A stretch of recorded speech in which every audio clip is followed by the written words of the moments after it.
안녕하세요. 저는 서울성모병원에서 만성 폐질환 환자분들의 호흡 재활에 대해서 진료를 하고 있는 재활학과 남경은입니다. 폐가 좋지 않아서 호흡곤란이 있으신 분들이 왜 운동을 해야 하는지, 그리고 어떤 운동을 해야 하는지에 대해서 오늘 이 시간을 빌어서 설명을 드리도록 하겠습니다. 이 영상을 듣고 계시는 많은 분들이 만성 폐질환을 겪고 계실 건데요. 만성 폐쇄성 폐질환이나 기관지 확장증, 천식, 결핵, 폐암과 같은 이런 여러 가지 이유로 인해서 폐가 좋지 않고 이로 인해서 기침이나 가래, 그리고 움직일 때 숨이 차는 호흡곤란 때문에 고통을 받고 계실 겁니다. 이런 분들은 대부분 병원에서 전문의의 진료를 받고 처방받은 약을 복용하고 계시거나 흡입기나 네블라이저를 사용하고 계실 거고요. 또는 필요에 따라서는 산소 처방전을 받아서 산소를 사용하고 계시는 분들도 계실 겁니다. 아니면 이러한 치료를 받지 않더라도 폐가 좋지 않은 사람들은 이러한 치료를 받고 있다라고 아마 주변을 통해서 들어서 익숙하실 텐데요. 아마 호흡재활이란 것들은 오늘 처음 들어보시거나 아니면은 들어보셨더라도 이것이 무엇인지 정확히 잘 알지 못하는 분들이 많이 계실 것 같습니다. 그래서 이러한 호흡재활 치료 같은 경우는 이런 약물 치료에 비해서 이제 최근에 만성 폐질환 환자분들에게 효과가 있고, 그래서 우리나라에서도 건강보험으로 적용되어 급여화되어 치료를 하고 있기 때문에 아직은 익숙하지 않겠지만 만성 폐질환 환자분들에게 반드시 필요한 치료이기 때문에 오늘은 호흡재활이 무엇인지 반드시 알고 가시면 좋을 것 같습니다. 재활이라고 하면 보통 뇌졸중이나 뇌경색 이후에 팔과 다리에 마비가 오신 분들이 하는 치료로 익숙하실 겁니다. 그래서 팔과 다리의 근력이 떨어지기 때문에 재활치료를 통해서 다른 부위의 기능을 강화시켜 그분이 최대한 일상생활을 스스로 할 수 있게끔 해주는 것이 재활치료인데요. 만성 폐질환 환자분들도 재활이 필요합니다. 앞서 설명드린 것처럼 약물 치료나 흡입기 또는 네블라이저를 사용하여 호흡곤란이 완화되기는 하지만 이러한 치료들이 구조적으로 폐가 망가진 부분들을 재생시켜 주지는 못합니다. 약물 치료에 한계가 있는 것이죠. 만약에 약물 치료로 구조적으로 망가진 폐가 재생이 된다고 하면 재활치료가 필요가 없을 텐데 그러하지 못하기 때문에 이제 호흡도 재활이 필요합니다. 그래서 재활치료를 통해서 다른 폐 기능의 변화는 없겠으나 다른 부위를 강화시켜 호흡곤란을 완화시키고 운동 능력을 최대화시킴으로써 일상생활에서 내가 할 수 있는 영역들을 최대한 넓혀갈 수가 있습니다. 그래서 조금 더 지금보다도 행복한 삶을 살 수 있게 되는 것이지요. 이런 호흡재활의 효과에 대해서는 만성 폐쇄성 폐질환이라는 질환을 대상으로 연구가 가장 많이 되었습니다. 그래서 이러한 연구 결과들을 보면 호흡재활을 6주에서 8주가량 지속적으로 해주는 경우 호흡곤란이 개선이 되고 운동 능력의 향상을 보이게 됩니다. 그럼으로써 이제 급성 악화가 되어 다시 입원하는 비율을 더 줄여주고요. 불안이나 우울과 같은 정신적인 요소에서도 안정감을 준다라고 알려져 있습니다. 또한 입원이나 외래 방문 횟수가 줄어들면서 의료비 지출이 줄어들게 되고 생존율 향상에 대해서는 아직 확실하진 않지만 아마 도움을 줄 것으로 기대를 하고 있습니다. 제가 반복적으로 운동 능력이라는 얘기를 하고 있는데요. 이런 운동 능력은 이런 생존율과 굉장히 연관이 많다라고 많은 연구들이 되어 있습니다. 중증 만성 폐쇄성 폐질환 환자분들은 활동적인 활동을 하면서 운동 능력이 좋으신 분들이 그러하지 않은 분들보다 훨씬 더 오랫동안 살 수 있다라고 알려져 있고요. 이러한 운동 능력과 생존율의 관계는 만성 폐쇄성 폐질환 외에 병을 가지고 계시지 않은 노인분들에게도 운동 능력이 좋은 분들이 오랫동안 사신다라고 알려져 있습니다. 그래서 꾸준한 운동을 통해서 운동 능력을 향상시키는 게 중요하겠죠. 그래서 호흡재활의 치료 영역은 여러 가지가 있겠으나 그 중에서도 운동 치료가 가장 필요합니다. 그래서 운동 치료를 통해서 근력이 튼튼해지면 폐 기능의 변화가 없이도 향상된 운동 능력을 통해서 동일한 활동을 하더라도 호흡의 요구량이 적게 됩니다. 그래서 호흡의 요구량이 적게 되면 폐의 과팽창도 줄어들면서 운동 시 호흡곤란을 완화시킬 수가 있습니다. 호흡곤란이 있으신 분들은 우리가 조금만 몸이 움직여도 숨이 차게 됩니다. 그래서 예전에 폐질환이 없으실 때는 등산도 하시고 헬스장에서 운동도 하시는 이런 활발한 삶을 가지고 계셨던 분들도 예전보다 숨차는 활동들을 경험하면서 그런 운동들을 중단하게 되는 경우들이 굉장히 많습니다. 숨이 차게 되면 내 몸에 산소가 부족한 건 아닐까, 내 병이 더 나빠지는 건 아닐까, 이런 걱정을 하게 되면서 나도 모르게 조금씩 숨차지 않은 그런 일상생활에 젖어들게 되는 경우가 굉장히 많습니다. 그래서 호흡재활 치료를 위해서 저의 외래를 처음 방문하시는 환자분들에게 제가 일상생활에서 얼만큼 숨이 차십니까? 라고 질문을 했을 때 별로 숨 차지는 않습니다. 라고 대답하시는 분들이 제법 많이 있습니다. 그런 분들에게 제가 구체적으로 오르막길이나 계단은 얼만큼 가실 수 있어요? 라고 물어봤을 때 그런 것들은 숨차서 할 수가 없어요. 평지 정도 걸을 수 있습니다. 라고 대답하는 분들이 많습니다.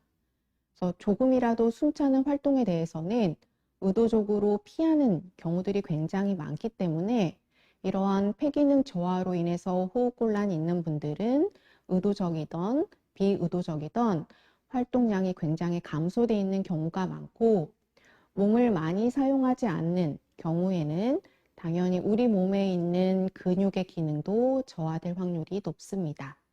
그래서 우리 몸을 움직이게 해주는 근력이 감소하고 근육의 양이 감소하게 되면 당연히 폐기능의 변화 없이도 우리 몸을 움직일 때 호흡곤란은 더욱더 악화될 수가 있습니다.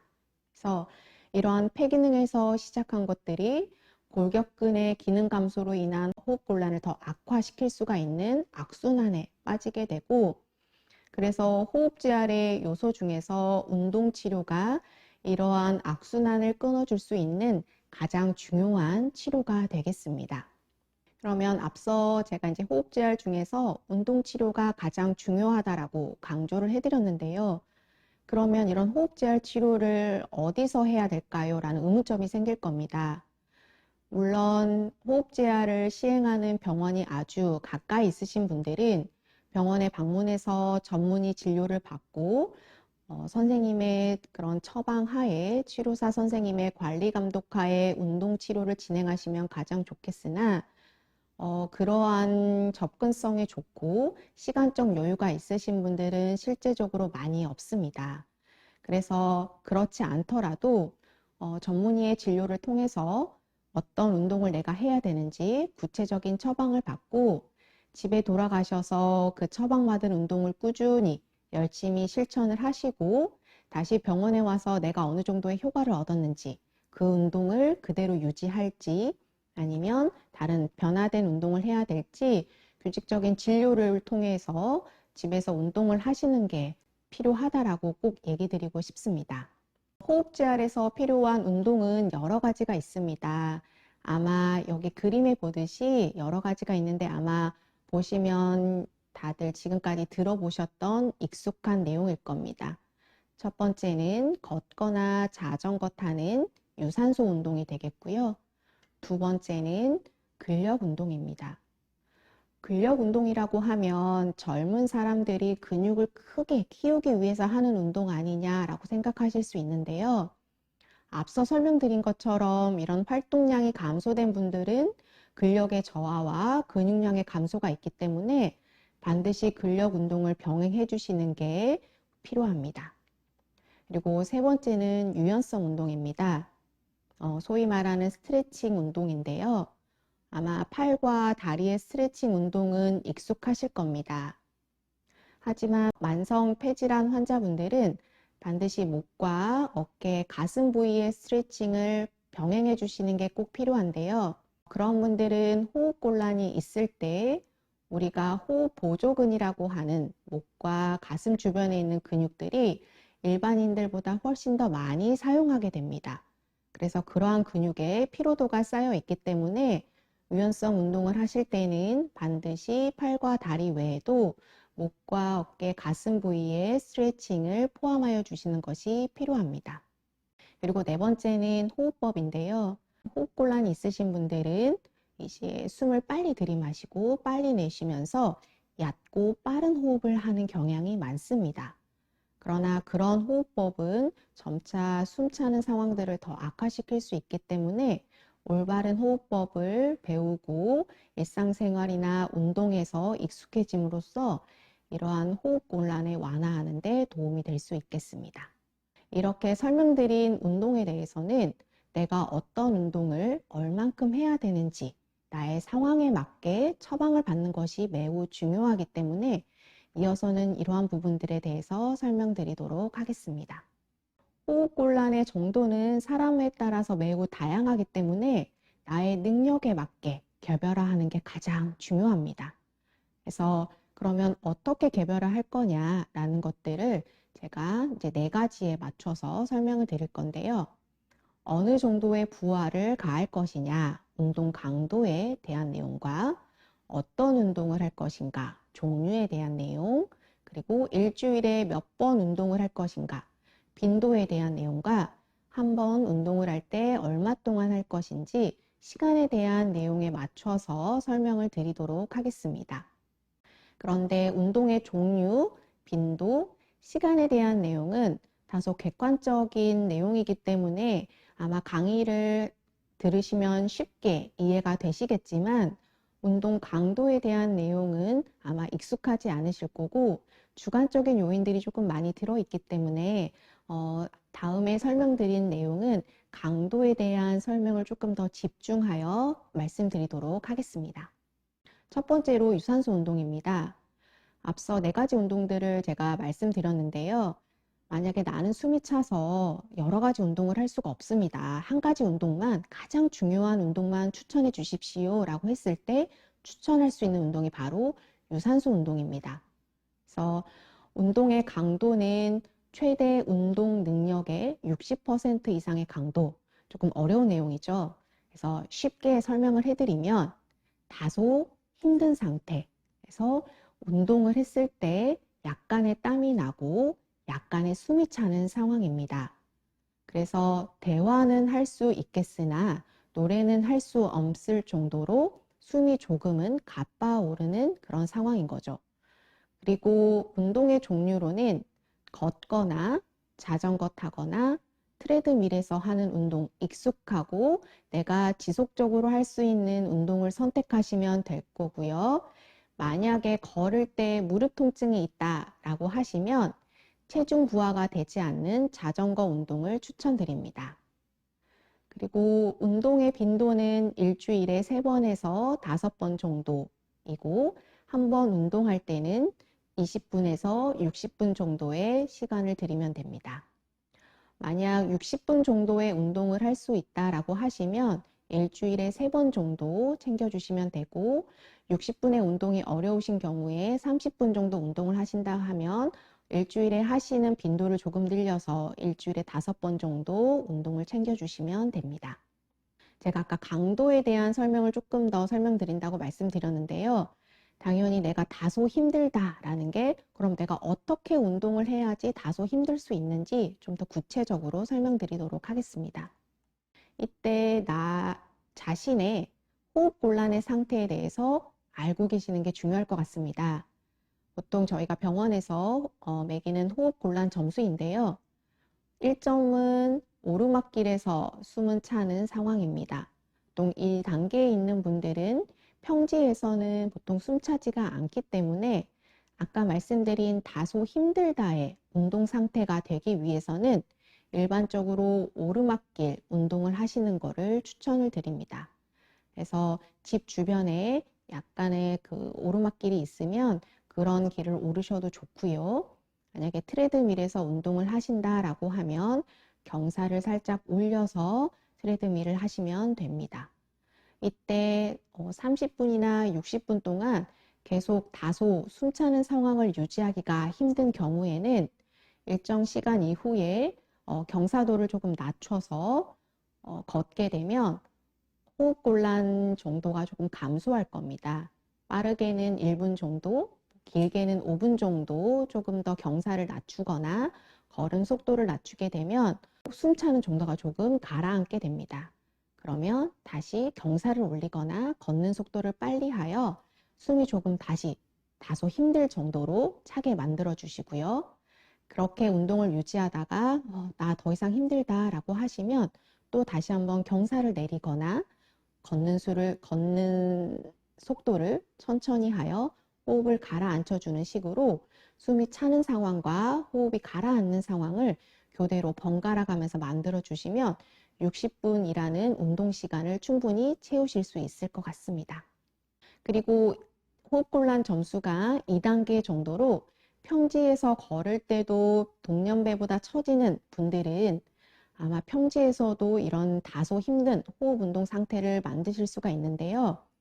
조금 평소에 본인이 걷는 속도보다 빨리 걸으시면 숨차는 상황을 도달하실 수가 있습니다. 그래서 빠른 걸음을 걷다가 조금 걷는 속도를 천천히 하여 호흡을 가라앉히고 다시 한번 빠른 걸음으로 걸어서 숨이 차게 만들고 다시 한번 천천히 걸어서 호흡을 가라앉히는 식으로 유산소 운동을 진행해 주시면 좋을 것 같습니다.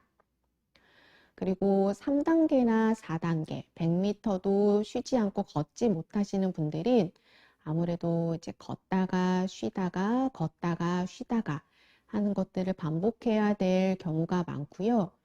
이런 분들은 전체적 아마 병원에서 산소 처방전을 받아서 산소를 받고 계시는 분들이 많이 계실 것 같습니다. 이런 분들이 실외에서 운동을 하게 될 때는 휴대용 산소기를 가지고 운동을 해야 되기 때문에 그것을 또 무게가 되기 때문에 또 운동이 더 힘들어지는 경향이 있기 때문에 이런 분들은 실내에서 트레드밀이나 아니면 실내 자전거 운동을 하면서 산소를 공급받는 것들이 조금 더 추천됩니다.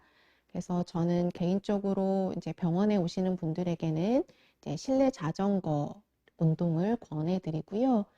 그래서 본인이 자전거에서 충분히 회전을 시키고 너무 힘들 때는 내려오지 마시고 그 자리에서 조금 쉬시다가 호흡이 진정되면 다시 한번 자전거를 타고 또 숨이 너무 차면 조금 앉아서 쉬었다가 이렇게 반복하는 형태로 운동을 하시게끔 권해드리고 있습니다. 그리고 이 정도로 숨이 차시는 분들, 그러니까 평지에서 걸어도 숨이 많이 차시는 분들은 호흡과 함께 동작을 하시면 도움이 많이 됩니다. 앞서 설명드린 것처럼 호흡곤란이 있으신 분들은 호흡이 얕고 빨라지기 때문에 이때 숨을 들이마시는 숨보다 내쉬는 숨이 조금 더 길게끔 집중하시는 것이 필요합니다.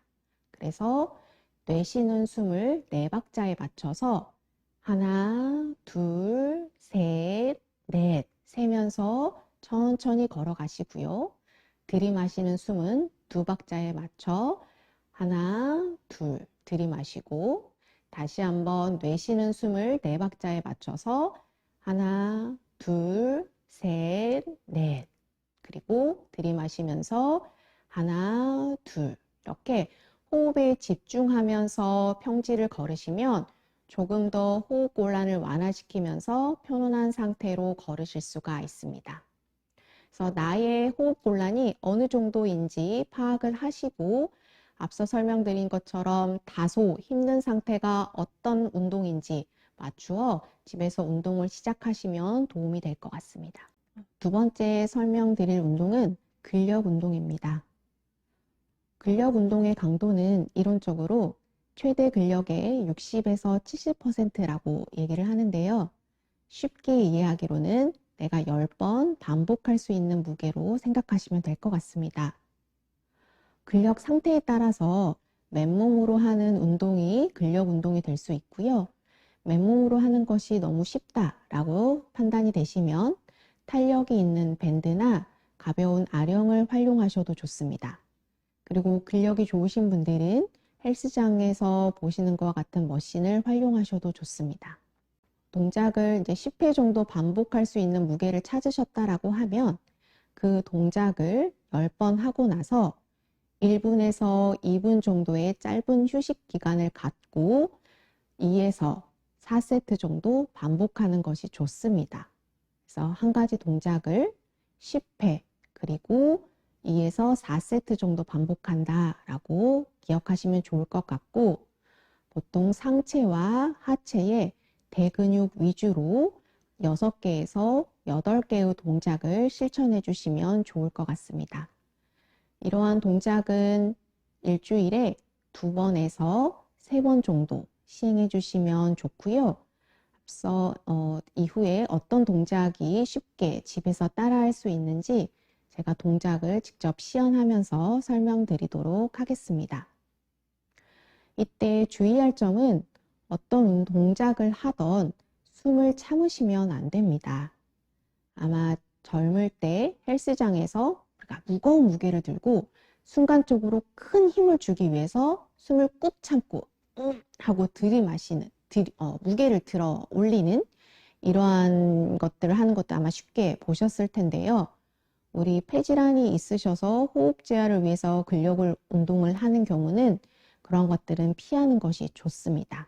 그래서 순간적으로 숨을 참고 큰 힘을 주는 것보다도 호흡을 하면서 숨을 참지 않고 운동을 반복하는 것이 좋은데요. 보통은 내가 하고자 하는 동작을 하면서 숨을 내쉬고 다시 돌아오면서 숨을 들이마시고 다시 한번 동작을 하면서 숨을 내쉬고 돌아오면서 숨을 들이마시는 호흡과 함께 동작을 하는 것이 필요합니다. 제가 시연 드리면서 다시 한번 설명드리도록 하겠습니다. 근력 운동 중에서 집에서 특별한 도구 없이 실천하실 수 있는 동작을 상체 4개 그리고 하체 4개 시연을 하면서 설명드리도록 하겠습니다. 상체의 경우는 맨몸으로 따라 하셔도 되고요. 아까 설명드린 것처럼 10번을 반복했더니 너무 쉽다라고 하시는 경우에는 생수나 아니면 가벼운 아령을 들고 운동하셔도 좋을 것 같습니다. 저는 가벼운 생수를 들고 운동을 보여드리도록 하겠습니다. 먼저 첫 번째 동작은 우리 보통 이두박근이라고 하는 근육을 키울 수 있는 동작인데요. 팔을 90도 정도 가볍게 구부리고 가슴 옆에 가볍게 팔을 붙이시고 팔을 편 상태에서 가볍게 팔꿈치를 구부렸다가 폈다를 반복하시면 됩니다. 이때 설명드린 것처럼 호흡과 함께 하는 것이 중요한데요. 팔을 구부리면서 내쉬고 원래대로 돌아오면서 숨을 들이마시고 그리고 다시 한번 숨을 내쉬면서 들이마시고 내쉬고 들이마시고 해서 이 첫 번째 동작을 10번 정도 반복하시고 1분에서 2분 미만의 짧은 휴식 기간을 가지고 나서 다시 10회 반복하는 형태로 2에서 4세트 반복하시면 됩니다. 만약에 내가 3세트 이상 시행할 수 있다라고 하면 무게를 조금 더 한 단계 올리셔도 좋습니다. 반드시 호흡과 함께 운동하는 것이 필요하겠습니다. 다음은 두 번째 동작입니다. 수를 가볍게 들고 팔을 편하게 내려놓은 상태에서 옆으로 들어 올리실 건데요. 이때 생수나 손에 들고 있는 아령을 너무 꽉 쥐지 않고 가볍게 쥐도록 합니다. 그래서 팔을 90도까지 숨을 내쉬면서 올리시고요. 천천히 원래 자리로 돌아오게 됩니다.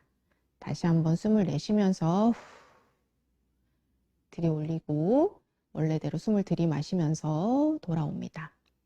만약에 들어 올린 상태에서 내가 1초에서 2초 정도 버티실 수 있다라고 하면 버티시고 내려오셔도 좋습니다. 세 번째 동작은 팔을 머리 위로 올리실 건데요.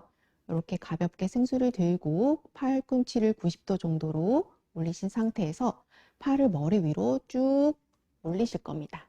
이때 당연히 숨을 내쉬면서 들어 올리시고요. 원래대로 돌아오시면서 숨을 편하게 들이마십니다. 호흡과 함께 10회 정도 반복하시고 2에서 4세트 정도 반복하시면 좋을 것 같습니다. 상체의 네 번째 동작은 우리가 바닥에서 하는 푸시업 동작과 비슷합니다.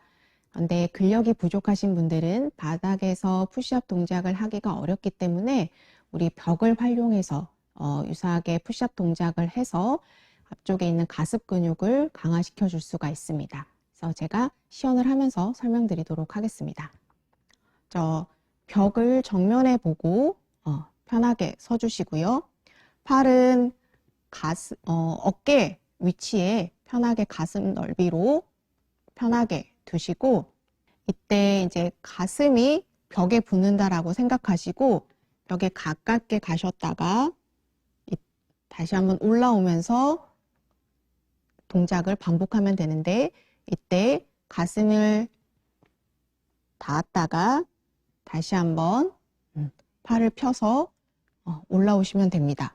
이때 이 동작이 너무 쉽다라고 생각이 되시면 다리를 조금 더 뒤쪽에 두시고요. 그러면 내 팔에 조금 더 체중이 부하되는 걸 아마 느끼실 수가 있습니다. 이때도 가슴이 벽에 닿는다라고 생각하시고 팔꿈치를 구부려서 아래쪽으로 내려가시고요. 다시 한번 숨을 후 내쉬면서 팔을 쭉 펴주시면 됩니다. 다음은 이어서 하체 운동 4가지를 보여드리도록 하겠습니다.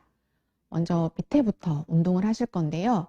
이제 먼저 우리 발 뒤꿈치를 뒤쪽으로 쭉 들어 올리는 동작입니다. 이는 우리 종아리 뒤쪽에 있는 가장 우리 몸에서 큰 근육을 단련시킬 수 있는 동작이고요. 다시 뒤꿈치가 바닥으로 천천히 내려오십니다.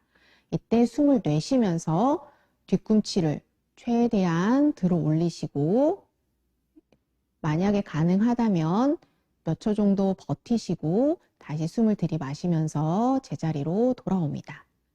다음 두 번째 설명드릴 동작은 우리 앞 허벅지를 튼튼하게 만들어주는 운동인데요. 만약에 집에 이렇게 말랑말랑한 공이 있다라고 하시면 이 공을 다리 양쪽 사이에 끼우고 운동을 하시면 조금 더 다리 안쪽 운동도 같이 병행하실 수가 있어서 근력의 여력이 있다라고 하시면 이렇게 같이 공을 다리 사이에 끼우고 하시면 더 좋을 것 같습니다. 네, 무릎을 쭉 펴실 건데요. 이때도 숨을 내쉬면서 다리를 들어 올렸다가 다시 천천히 원래 상태로 돌아오게 됩니다. 이때도 다시 한번 숨을 내쉬면서 다리를 쭉 펴시고요. 만약에 근력의 여력이 있다라고 하시면 몇 초 정도 버티고 원래대로 돌아오시면 더 좋을 것 같습니다. 이때 공이 다리 사이에 유지될 수 있도록 긴장감을 조금 더 주면서 무릎을 다시 한번 쭉 펴고요. 호흡을 내쉬고 다시 원래대로 돌아오면서 숨을 들이마시게 됩니다. 그래서 10회 정도 반복을 하고 이제 다음 다리로 10회 정도 반복하는 식으로 운동을 진행해 주시면 될 것 같습니다.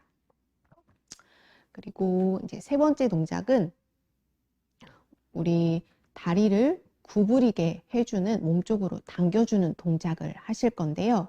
이때도 다리를 몸쪽으로 당겨오면서 숨을 후 내쉬게 되고 원래대로 다시 돌아가면서 숨을 들이마시면 됩니다. 숨을 내쉬면서 들이마시고 원래대로 가면서 천천히 들이마십니다. 이쪽으로 다리를 몸쪽으로 당기는 동작도 오른쪽에 10번을 진행하셨다고 하면 반대쪽 10회를 진행을 해주시고 이를 교대로 운동을 주시면 될 것 같습니다. 마지막으로 설명드린 하체 운동은 의자에서 앉았다 일어났다를 반복하는 동작입니다. 아마 이제 스쿼트와 비슷한 동작인데요. 아마 운동 경험이 없으신 분들은 관절에 부담이 되거나 이해하기가 어려우실 수 있어서 의자에서 앉았다 일어났다 동작을 반복하시는 게 다리 근력 키우는데 도움이 되는 동작입니다. 알려드리면 팔은 가볍게 X자로 가슴 어깨 위에 올려주시고요. 이때 다리 힘으로 의자에서 일어나셨다가 이때도 숨을 내쉬면서 일어나시고 다시 앉으면서 천천히 편하게 숨을 들이마십니다. 그리고 다시 한번 다리 힘으로 숨을 내쉬면서 일어나시고요. 다 일어나셨으면 숨을 들이마시면서 원래대로 천천히 앉아줍니다. 그래서 이러한 동작을 10회 정도 반복을 해주시고 짧은 휴식 기간을 가진 이후에 2에서 4세트 정도 반복해 주시면 좋을 것 같습니다. 세 번째는 유연성 운동입니다. 그래서 팔과 다리 외에도 목과 어깨, 가슴 주변에 스트레칭을 하는 것이 필요하다라고 말씀을 드렸는데요. 이때 스트레칭의 정도는 내가 당긴다 하는 느낌 지점까지 가셔서 유지하고 다시 원래대로 돌아오시는 스트레칭 방법을 추천드립니다.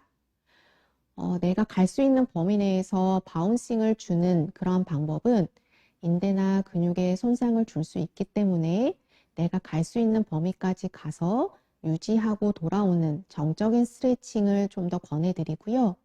내가 그 지점까지 가서는 10초에서 30초 정도 유지하고 이때는 숨을 참지 마시고 호흡을 천천히 내쉬면서 몸을 이완시켜 주는 것이 필요합니다.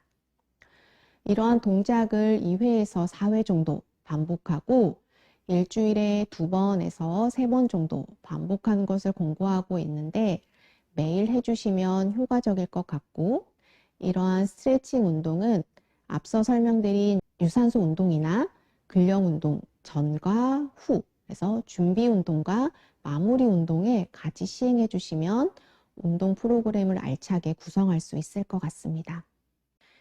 오늘은 목과 어깨 그리고 가슴 주변에 스트레칭 하는 동작을 제가 시연하여 보여드리도록 하겠습니다. 호흡곤란이 있으신 분들은 목과 어깨, 가슴 주변에 호흡 보조근의 사용들이 늘어나면서 피로감이 있을 수 있기 때문에 반드시 스트레칭을 할 때 포함해 주시는 게 좋고요. 제가 대표적인 동작들을 조금 보여드리도록 하겠습니다.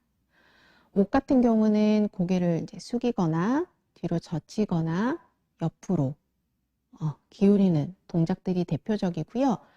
저와 함께 해보실 건데 이때 내가 당긴다 하는 정도까지 지점까지 이동하셔서 10초에서 30초의 호흡을 천천히 내쉬면서 유지해 주셨다가 다시 원래대로 돌아오시면 됩니다. 그래서 고개를 숙이실 때는 뒤통수에 가볍게 손을 대시고 손의 힘으로 가볍게 고개를 숙여서 목 뒤가 당긴다 하는 지점까지 가셔서 유지를 해주시고 호흡을 이때 천천히 내뱉어 주시면 조금 더 당기는 느낌을 집중하실 수가 있고 조금 더 내려가실 수가 있습니다. 다시 원래대로 천천히 돌아오시고요. 고개가 뒤로 젖혀질 때는 턱 아래쪽에 가볍게 손을 대시고 뒤쪽으로 천천히 젖혀줍니다. 10초에서 30초 정도 가볍게 유지하고 원래대로 돌아오시면 되고요. 그 다음에 옆으로 고개를 기울일 때는 기울이고자 하는 쪽에 팔을 머리 위로 둘러서 귀 옆으로 잡으시고 가볍게 왼쪽으로 당겨줍니다. 이때 오른쪽 어깨가 딸려 올라가지 않도록 오른쪽 어깨에 긴장감을 툭 펴서 팔을 늘어뜨려 주시면 더 스트레칭 효과가 될 것 같습니다. 10초에서 30초 정도 유지하고 원래대로 돌아오시고, 또 반대쪽도 반대쪽 손을 활용해서 고개를 기울여 주시고요. 왼쪽 어깨가 딸려 올라가지 않도록 편안하게 긴장감을 풀고 어깨를 떨궈 주시면 목 주변의 스트레칭이 더 효과적으로 될 수 있습니다.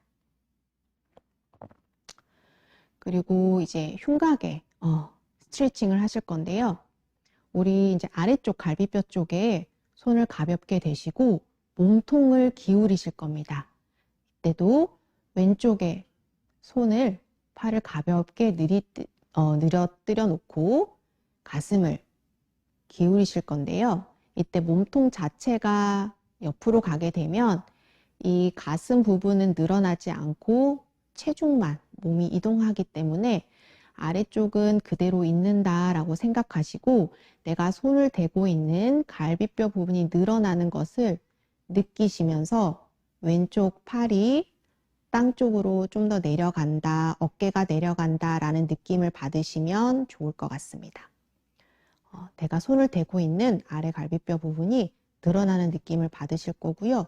이때도 숨을 내쉬고 다시 한번 원래대로 돌아오시고 아래 갈비뼈가 늘어나는 것을 느끼시면서 왼쪽 팔과 손이 바닥 쪽으로 내려간다라고 생각하시고 오른쪽 갈비뼈가 늘어나는 것을 느껴주시면 좋을 것 같고요.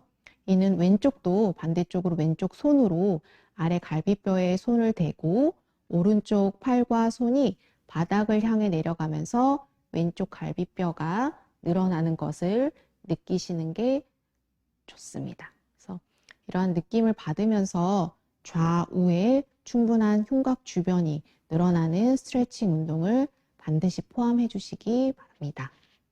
이러한 운동을 하면서 우리가 호흡을 올바르게 했을 때 호흡곤란이 더 편안해질 수가 있습니다. 그래서 오늘 두 가지를 소개해 드릴 건데요.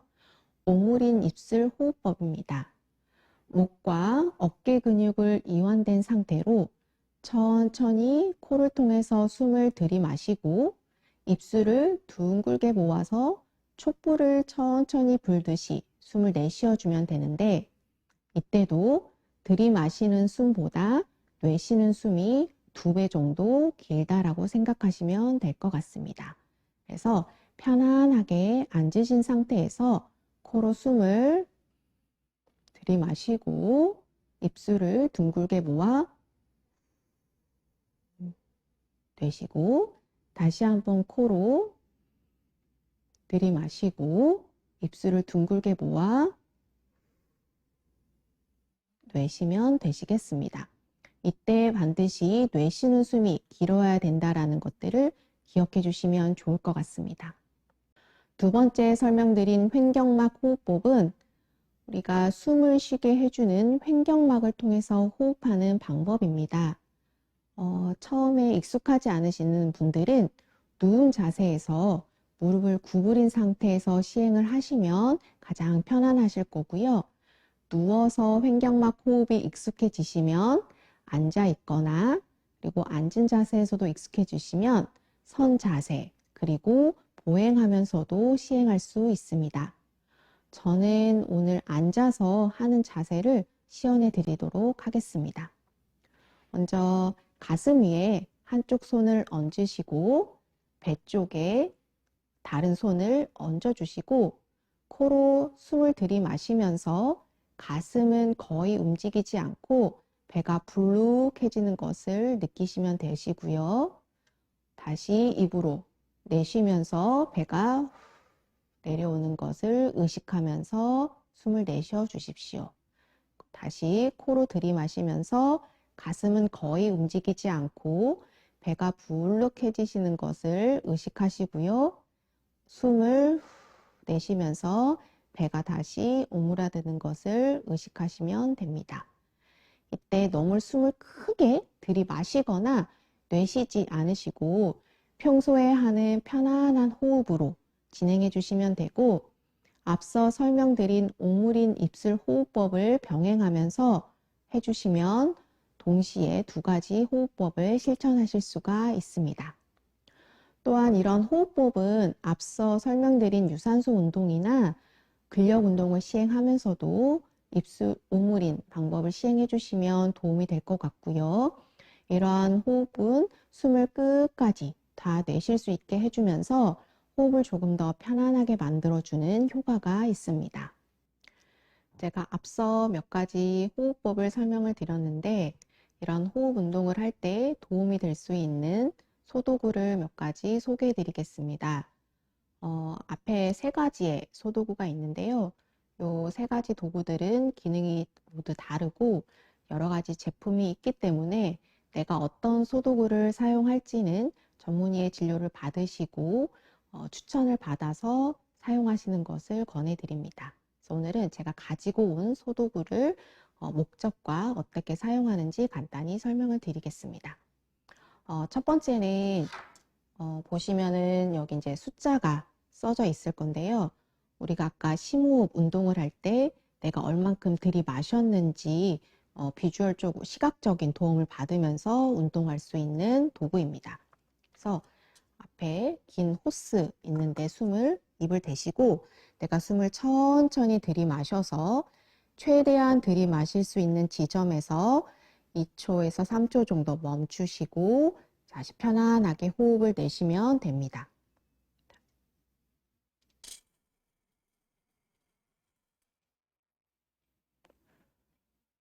다시 한번 숨을 크게 들이마시고 들이마신 지점에서 2초에서 3초 정도 머무셨다가 천천히 내뱉으시면 됩니다.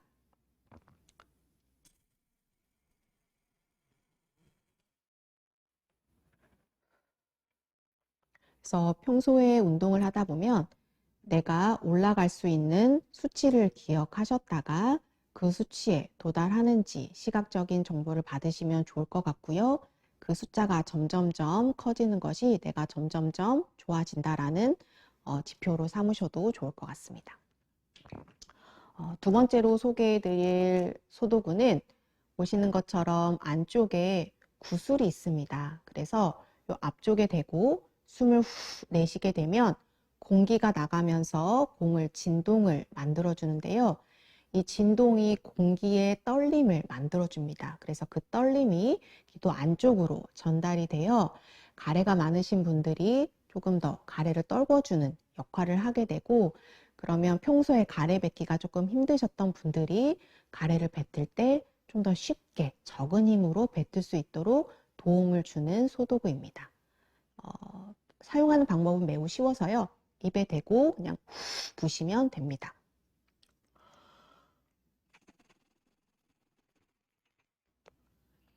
공기가 혹시 떨리는 소리가 들리시는지요? 그러면 직접 소도구를 입에 물고 불게 되면 공기의 떨림을 직접 느끼실 수가 있습니다.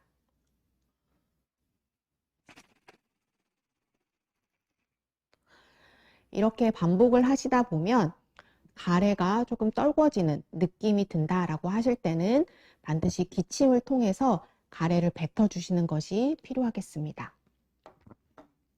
마지막으로 소개해 드릴 도구는 우리 숨쉬게 해주는 횡격막이라는 근육을 강화시킬 수 있는 소도구인데요. 보시면은 여기에 숫자가 써져 있습니다. 이 숫자는 뭐냐면 우리가 팔에 힘이 세신 분들은 무거운 무게의 아령을 들고 운동을 하겠지만 힘이 약하신 분들은 가벼운 아령을 들고 운동을 해야 되겠죠. 그래서 횡격막의 힘의 크기에 따라서 내가 어느 정도의 저항을 줄지를 숫자로 정하게 됩니다. 그래서 제품에 따라 다양하겠지만 일반적으로 이 위쪽을 돌려주시면 내가 해야 하는 강도를 정할 수가 있고요. 이 강도는 일반적으로 이제 병원에서 횡격막 근력이 어느 정도 되는지 평가를 해서 선생님들이 어떤 강도로 하십시오 처방을 해 주실 겁니다. 그래서 만약에 내가 처방받은 강도의 숫자가 되게끔 맞춰 주시고요. 여기도 부는 부분이 있습니다. 이 부분에 입술을 맞대고 숨을 후 하고 내쉬어 주시면 되고요. 이때 내 힘보다 이 앞서 걸었던 저항보다 조금 더 큰 힘으로 숨을 내쉬어야지 공기가 이 도구를 통해서 내쉬게 됩니다. 그래서 이러한 압력을, 저항을 걸어놓고 숨을 후 내쉬고 들이마시고 하는 것을 통해서 횡격막의 근력을 키울 수 있는 소도구가 되겠습니다. 운동을 하시거나 일상생활에서 갑작스럽게 호흡곤란이 심해지는 경우가 있을 텐데요. 그럴 때는 아마 매우 당황스럽고 고통스러우실 수 있습니다. 그럴 때 조금 더 빨리 숨이 차는 상황을 진정시킬 수 있는 동작이 있는데 오늘은 그 동작에 대해서 소개해 드리도록 하겠습니다.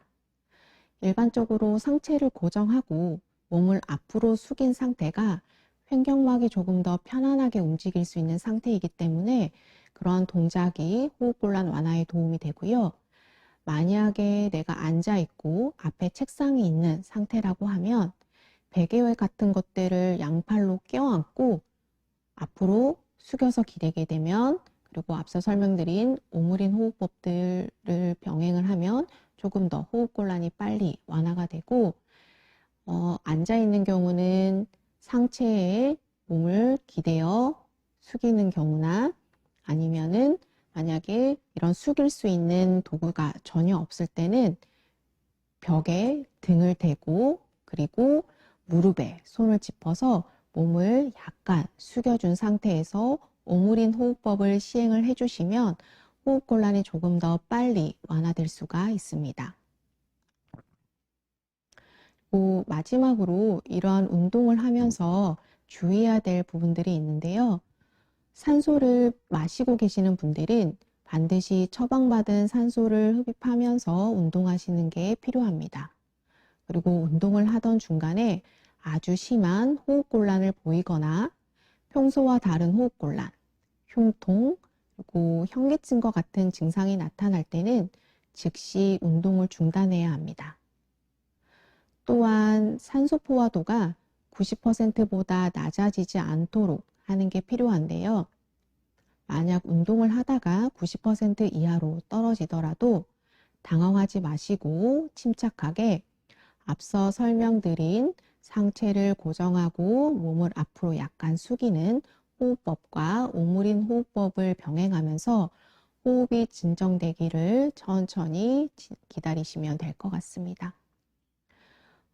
지금까지 호흡곤란 환자분들이 운동을 왜 해야 되는지, 그리고 어떤 운동을 해야 되는지에서 설명을 드렸고요. 이러한 운동들을 갑자기 오늘부터 당장, 내일부터 당장 모두 다 하는 것은 어렵습니다. 그리고 운동을 꾸준히 지속적으로 하는 게 가장 중요하기 때문에 앞서 설명드린 것 중에서 내가 오늘부터 1개씩, 2개씩 실천해 나가고 규칙적으로 하는 것이 반드시 필요하겠고요. 호흡 재활을 하시는 전문의 선생님의 진료를 보시고 나에게 가장 필요한 운동과 필요한 종류를 처방받으셔서 운동을 실천하시기를 권해드립니다. 이상으로 강연을 마치겠습니다. 감사합니다.